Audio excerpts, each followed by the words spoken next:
যতবার আমি এই বাচ্চার সাথে ঘটে যাওয়া কাহিনী শুনতেছি, আমার শরীরের লোম দাঁড়িয়ে যাচ্ছে। আপনিও আতঙ্কে উঠবেন। আপনি আমার এই ভিডিওর ছবিতে যাকে দেখতে পাচ্ছেন, ওই বাবুটার নাম রামিসা। বয়স মাত্র ৮ বছর। কি কিউট বাচ্চা, তাই না? সকালবেলা ওকে স্কুলে পাঠানোর জন্য ওর মা ওকে খুঁজতেছিল।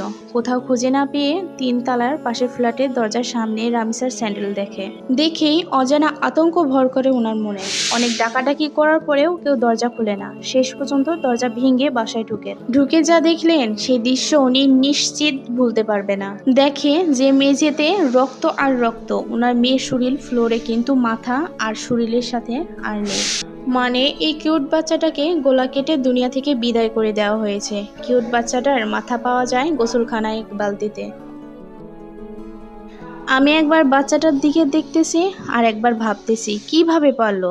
বুক কি একবারও কাঁপলো না? মানুষ আজকাল কোথায় নিরাপদ? প্রতিবেশীর কাছেও না। পাশের বাসার মানুষও আপনার এত বড় ক্ষতি করে ফেলতে পারে যে আপনি কল্পনাও করতে পারবেন না। আপনাদের যাদের বাচ্চা কাচ্চা আছে, প্লিজ ওদেরকে চোখে চোখে রাখেন। এই বাচ্চাটাকে যতবার দেখতেছি আমি ব্যাপারটা নিতেই পারতেছি না।